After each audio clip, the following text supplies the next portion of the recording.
우정이란 참 묘한 것입니다. 때로는 가족보다 더 가깝고 때로는 남들보다 더 멀어지기도 하죠. 특히 오랜 시간을 함께한 친구일수록 작은 오해 하나가 깊은 상처가 되어 박히기도 합니다. 62세 미숙은 평범한 저녁 거실 소파에 앉아 차를 마시고 있었습니다. 탁자 위에는 독서용 안경과 책 한 권이 놓여 있었죠. 그때 휴대폰에서 카카오톡 알림이 울렸습니다. 똥똥이들이 만났나? 똥똥이 모임은 미숙과 친구들이 30년 넘게 사용해온 단톡방 이름이었습니다. 하지만 오늘 올라온 사진에는 충격적인 사실이 숨어 있었죠. 고급 한정식 집에서 환하게 웃고 있는 영희, 미희, 정숙 3명의 친구가 찍은 셀카였습니다. 음식들이 푸짐하게 차려진 테이블이 보였고 모두들 정말 즐거워 보였어요. 그런데 이상했습니다. 평소라면 당연히 함께했을 미숙의 모습이 보이지 않았거든요. 나만 안 부른 건가? 미숙은 사진을 확대해보고 다시 축소해보며 혹시 자신이 빠진 게 맞는지 확인했습니다. 하지만 아무리 봐도 자신의 모습은 없었죠. 손가락이 미세하게 떨리기 시작했습니다. 단톡방에는 친구들의 즐거운 메시지들이 이어졌어요. 오늘 정말 맛있게 잘 먹었다. 역시 우리 셋이 만나면 시간 가는 줄 모르네. 미희 언니 덕분에 좋은 곳 알게 됐어요. 감사해요. 언니들이 좋아하니까 나도 기분 좋아. 다음에 또 가자. 미숙은 창밖을 바라봤습니다. 석양이 서서히 지고 있었어요. 그날 밤 출장에서 돌아온 남편 준호는 피곤한 듯 자리에 누우며 물었습니다. 똥똥이들이랑은 안 만났어? 요즘 자주 만나던데. 응. 오늘은 안 만났어. 미숙은 남편에게 진실을 말할 수 없었습니다. 남편이 잠든 후 어둠 속에서 다시 그 사진을 들여다봤죠. 30년을 함께한 친구들이 자신만 빼고 만났다는 사실이 믿기지 않았습니다. 눈가에 서서히 눈물이 맺혔어요. 30년을 함께 했는데 왜 나만? 다음 날 아침 미숙은 커피를 내리며 다시 휴대폰을 확인했습니다. 밤사이 단톡방에 새로운 메시지는 없었죠. 예전 같으면 아침마다 서로 안부 인사를 주고받았을 텐데 이상하게도 조용했습니다. 남편이 세수를 마치고 나와 커피를 요청했을 때 조심스럽게 물어봤습니다. 여보, 친구들이 나 없이 만났을 때 보통 무슨 이유가 있을까? 글쎄, 갑작스럽게 만나게 됐거나 아니면 특별한 일이 있었거나. 왜? 아니야, 그냥 궁금해서. 남편은 출근하며 너무 깊게 생각하지 말라고 했지만 미숙의 마음은 이미 복잡해져 있었습니다. 오후 미숙은 혼자 동네 산책로를 걸었습니다. 평소 같으면 친구들과 함께 걸었을 이 길을 오늘은 혼자 걷고 있었죠. 나무들이 우거진 조용한 산책로에는 벤치가 군데군데 놓여 있었어요. 미숙은 한 벤치에 앉아 쉬면서 다시 그 사진을 꺼내봤습니다. 사진 속 친구들의 표정을 자세히 살펴봤어요. 억지로 웃는 것도 아니고 어색한 기색도 없었습니다. 오히려 매우 즐거워 보였어요. 나 없어도 이렇게 즐거울 수 있구나. 그 순간 미숙의 마음속에는 지난 30년의 추억들이 스쳐 지나갔습니다.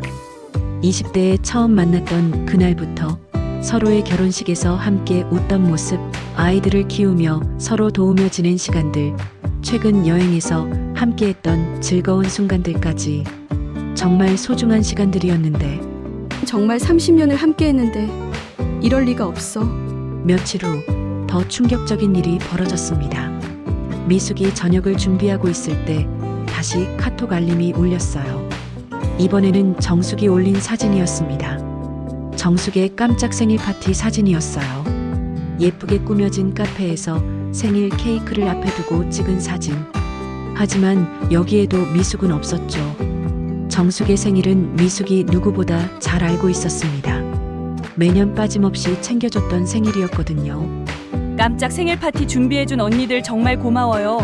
나이 들어서도 이런 서프라이즈를 받다니.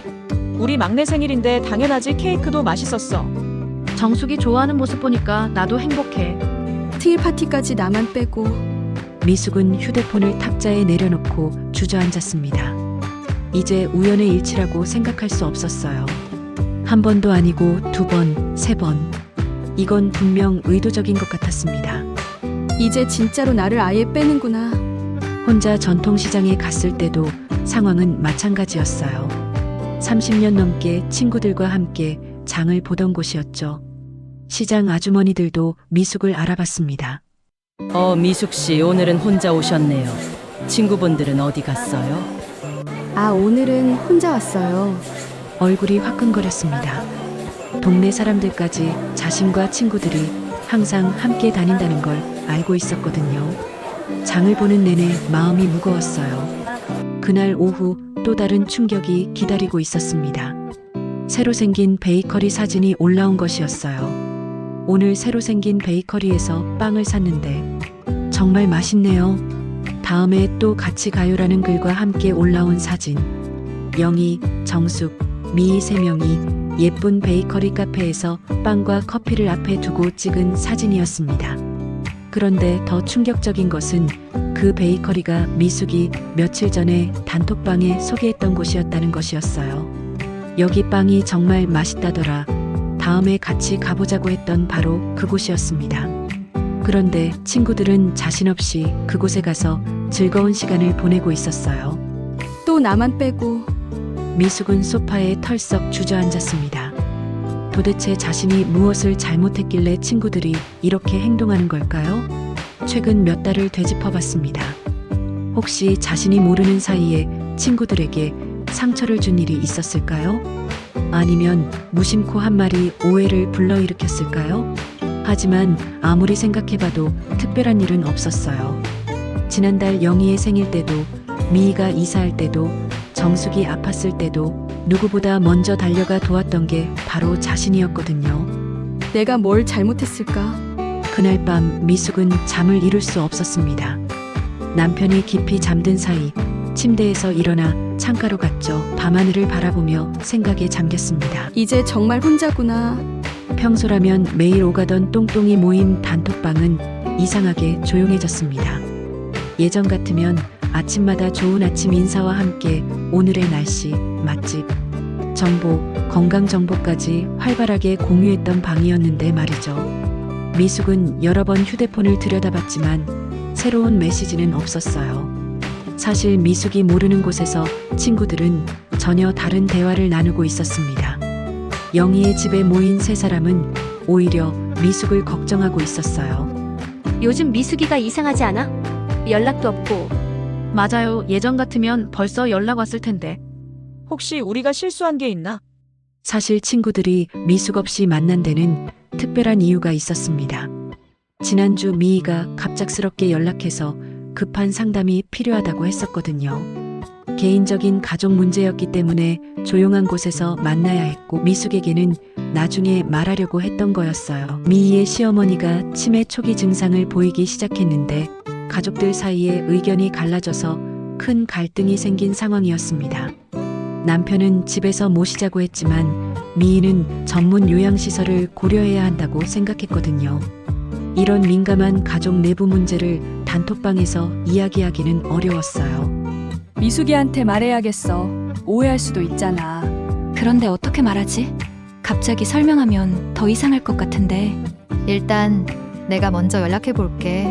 바로 그때 미숙의 휴대폰에 미희의 메시지가 왔습니다. 언니, 요즘 어떻게 지내세요? 오랜만에 연락드려요. 하지만 이미 마음의 상처가 깊어진 미숙에게는 이 메시지조차 위선적으로 느껴졌습니다. 진심으로 걱정한다면 왜 자신만 빼고 계속 만났을까요? 이제 와서 뭘? 미숙은 메시지를 확인만 하고 답장하지 않았습니다.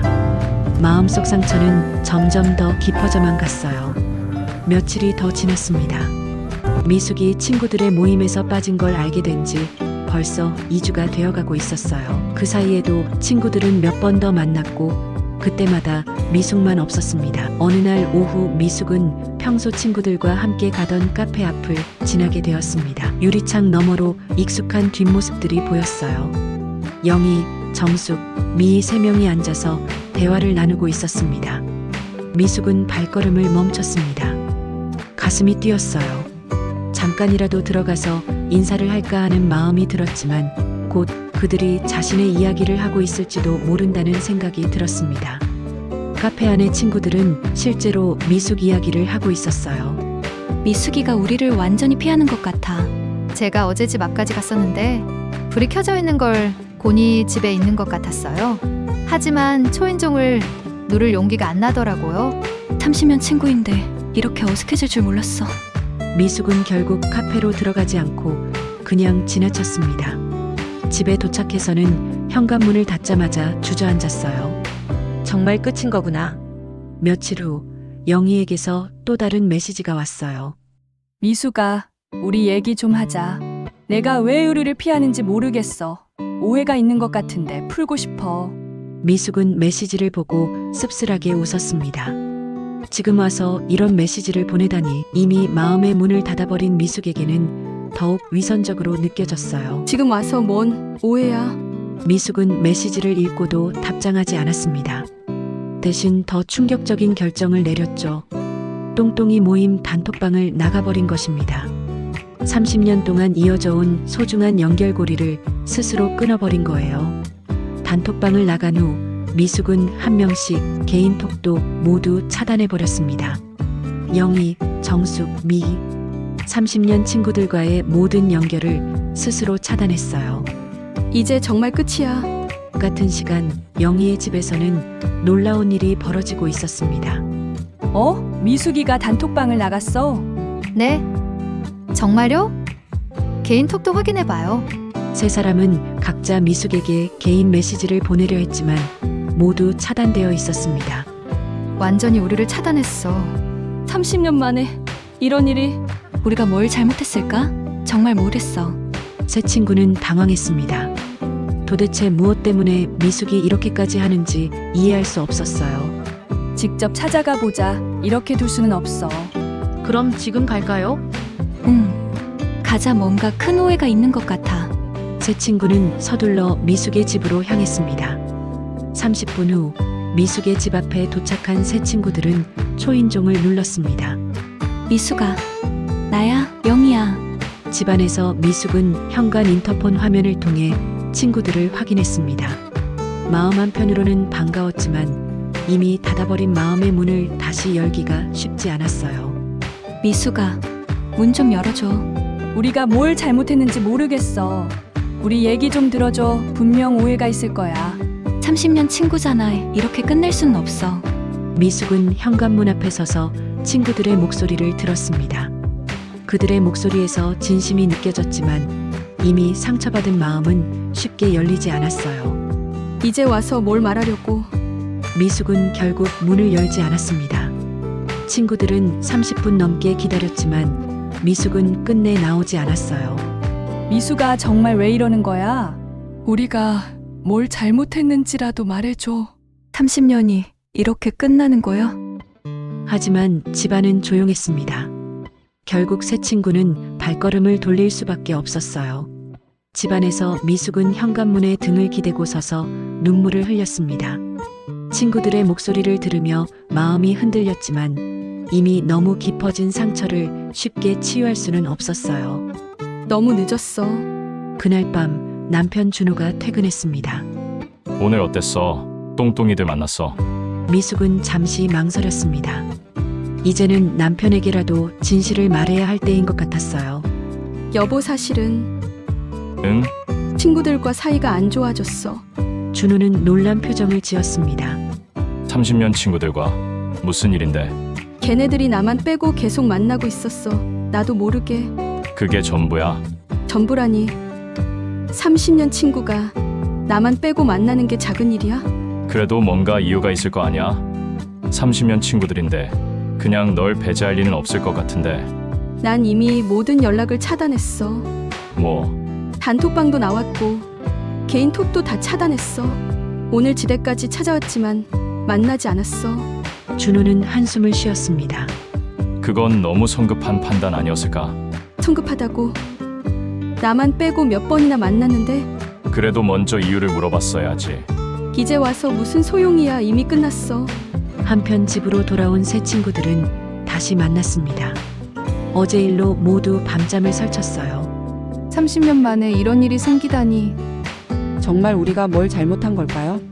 다시 생각해봐도 특별히 잘못한 게 없는 것 같은데. 편지라도 써볼까? 좋은 생각이에요. 직접 만날 수는 없어도 편지로라도. 그래, 우리 마음을 편지로 전해보자. 미숙이 친구들과 완전히 연락을 끊은 지 일주일이 지났습니다. 그 일주일 동안 미숙은 정말로 혼자가 되었어요. 평소 친구들과 나누던 모든 일상이 조용해졌습니다. 그날 오전 미숙은 6개월 후 재검진 약속을 잡기 위해 다시 병원에 갔습니다. 사실 미숙은 한 달 전부터 가슴 부위에 작은 혹 같은 것이 만져져서 병원에 갔었어요. 의사는 대부분 양성이지만 정확한 검사를 위해 조직 검사를 받아보라고 했었죠. 다행히 결과는 양성 종양이었지만 정기적인 관찰이 필요하다고 했었거든요. 예전 같으면 이런 걱정거리가 있을 때 가장 먼저 친구들에게 털어놓았을 텐데 지금은 그럴 수도 없었습니다. 남편에게도 괜한 걱정을 끼치기 싫어서 아직 말하지 않았고요. 진료를 마치고 병원 로비를 지나는데 익숙한 목소리가 들려왔어요. 의사 선생님, 정말 괜찮은 건가요? 수술은 안 해도 되고요. 미숙은 깜짝 놀라 뒤를 돌아봤습니다. 영희가 의사와 상담을 하고 있었어요. 영희의 표정이 많이 지쳐 보였습니다. 초기이니까 약물 치료만 잘 받으시면 됩니다. 다만 스트레스를 많이 받지 않도록 주의하세요. 감사합니다, 선생님. 미숙은 영희가 병원 복도를 따라 걸어가는 모습을 멀리서 지켜봤습니다. 뭔가 심각한 병에 걸린 것 같았어요. 순간 가슴이 철렁했습니다. 영희가 아프구나. 집에 돌아온 미숙은 하루 종일 영희 생각만 했습니다. 30년 친구가 아픈데 자신은 아무것도 모르고 있었다는 사실이 마음을 무겁게 했어요. 이런 것도 혼자 감당하고 있었구나. 그날 저녁 현관 초인종이 울렸습니다. 인터폰으로 확인해 보니 택배 기사였어요. 미숙님 택배 왔습니다. 택배요? 시킨 게 없는데. 문을 열어보니 예쁜 꽃다발과 함께 편지 봉투가 있었습니다. 발신 일란에는 아무것도 쓰여 있지 않았지만 미숙은 직감적으로 알 수 있었어요. 편지를 펼쳐보니 영희의 글씨였습니다. 미숙아, 이 편지를 읽고 있다면 정말 고마워. 우리가 너를 의도적으로 배제한 적은 한 번도 없어. 지난달 우리가 너 없이 만난 이유를 말하고 싶었는데 기회를 놓쳤어. 미희가 급한 가족 상담이 필요하다고 해서 조용한 곳에서 만났던 거야. 시어머니 치매 문제로 가족들이 갈등을 겪고 있어서 이런 민감한 문제를 단톡방에서 이야기하기가 어려웠어. 너에게 나중에 말하려고 했는데 우리가 너무 무신경했나 봐. 정말 미안해. 편지를 읽는 미숙의 눈에 서서히 눈물이 맺혔습니다. 그리고 사실 나 요즘 몸이 좀 안 좋아. 갑상선에 문제가 생겼는데 너한테 걱정 끼치고 싶지 않아서 말 안 했어. 초기라서 약물 치료만 하면 된다고 하지만 혼자 병원 다니는 게 쉽지 않더라. 하지만 내가 없으니까 우리가 얼마나 허전한지 알게 됐어. 30년 동안 함께 했는데 이렇게 끝낼 수는 없잖아. 미숙은 자신도 혼자 병원을 다녔던 것이 떠올랐어요. 서로 아픈 걸 숨기고 있었던 거였습니다. 편지는 계속되었습니다. 미숙아, 우리 다시 만날 수 없을까? 오해를 풀고 싶어. 30년 우정이 이런 작은 오해로 끝나기에는 너무 아까워. 내가 준비될 때까지 기다릴게. 우리는 언제나 내 친구야. 힘든 일이 있을 때나 기쁜 일이 있을 때나 언제든지 함께하고 싶어. 편지 끝에는 정숙과 미희의 짧은 메시지도 적혀 있었어요. 미숙 언니, 정말 보고 싶어요. 언니 없는 모임은 의미가 없어요. 언니 없으니까 맛집 가도 재미없어요. 빨리 돌아와 주세요. 미숙은 편지를 다 읽고 소파에 주저앉았습니다. 그동안 자신이 얼마나 큰 오해를 하고 있었는지 깨달았어요. 내가 정말 바보였구나. 친구들은 자신을 배제한 것이 아니라 오히려 배려하려고 했던 거였어요. 미희의 가족 문제는 정말 민감한 사안이었고 영희의 병은 걱정 끼치지 않으려는 마음에서 숨긴 거였죠. 그날 밤 미숙은 잠을 이룰 수 없었습니다. 영희가 아프다는 사실, 친구들이 자신을 배제한 게 아니라는 사실, 그리고 자신이 얼마나 성급하게 판단했는지 모든 것들이 머릿속을 맴돌았어요. 나도 혼자 병원 다녔으면서 자신도 친구들에게 검사받는다는 말을 하지 않았던 걸 떠올렸어요. 서로 걱정 끼치기 싫어서 숨긴 건데 왜 친구들만 나쁘게 생각했을까요? 다음 날 오전 미숙은 용기를 냈습니다. 오랜만에 영희에게 전화를 걸었어요. 전화가 몇 번 울린 후 영희가 받았습니다. 여보세요? 영희야, 나야. 미숙이야. 전화 너머로 영희가 놀라는 소리가 들렸습니다. 미수가 정말 너야? 응, 편지 잘 받았어. 그리고 정말 미안해. 미안하긴 우리가 미안하지 미리 말했어야 했는데. 아니야. 내가 너무 성급했어. 오해를 한 건 나야. 두 사람은 전화기를 통해 서로의 목소리를 들으며 눈물을 흘렸습니다. 영희야, 갑상선은 괜찮아.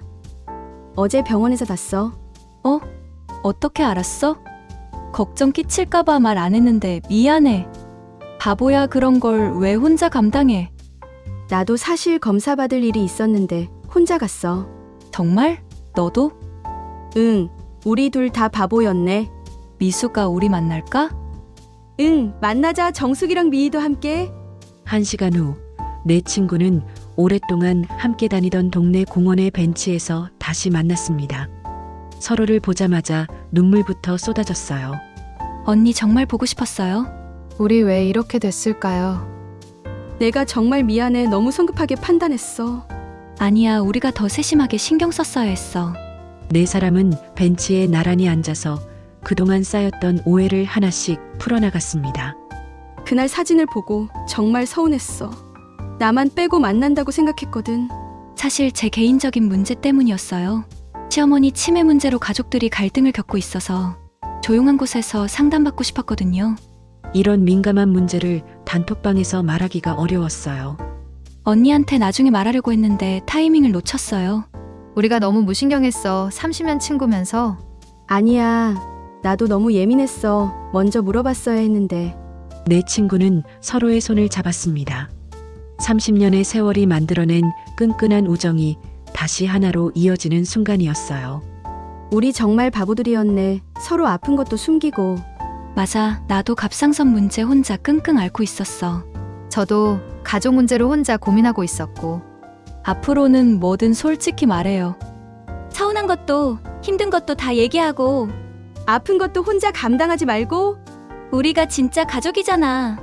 그날 오후 내 친구는 오랜만에 함께 맛있는 점심을 먹고 쇼핑도 하고 차도 마셨습니다. 마치 지난 한 달의 시간이 없었던 것처럼 자연스럽게 어울렸어요. 서로의 근황을 나누고 앞으로의 계획도 세웠습니다. 다음 주에 내가 갑상선 정기검진 받는데 같이 가줄래? 당연하지. 나도 6개월 후에 재검진 있는데 그때도 같이 가자. 시어머니 요양원 알아보는 것도 같이 도와줘. 우리가 다 함께 할게요. 집으로 돌아온 미숙은 남편에게 말했습니다. 여보, 친구들과 화해했어. 정말 다행이네. 뭐였는데? 그냥 작은 오해였어. 내가 너무 성급했던 것 같아. 30년 친구들인데 그런 일도 있는 거지. 그날 밤 미숙은 똥똥이 모임 단톡방에 다시 들어갔습니다. 친구들이 반갑게 맞아주었어요. 우리 미숙이 돌아왔다. 진짜 보고 싶었어. 이제 완전체 복귀. 진정한 우정은 오해로 잠시 흔들릴 수는 있지만 결코 쉽게 끊어지지 않습니다. 서로를 향한 진심이 있다면 언젠가는 다시 만날 수 있거든요. 때로는 혼자 감당하려고 하는 것이 오히려 상대방을 더 외롭게 만들 수도 있어요. 진정한 친구라면 기쁨도 슬픔도 함께 나누는 것이 더 소중하지 않을까요? 혹시 지금 떠오르는 친구가 있다면 오늘 그 사람에게 먼저 연락해보는 건 어떨까요? 요즘 어떻게 지내? 하는 간단한 안부 인사. 그 한마디가 큰 행복을 가져다 줄지도 모르니까요. 30년 우정은 이렇게 다시 시작되었습니다.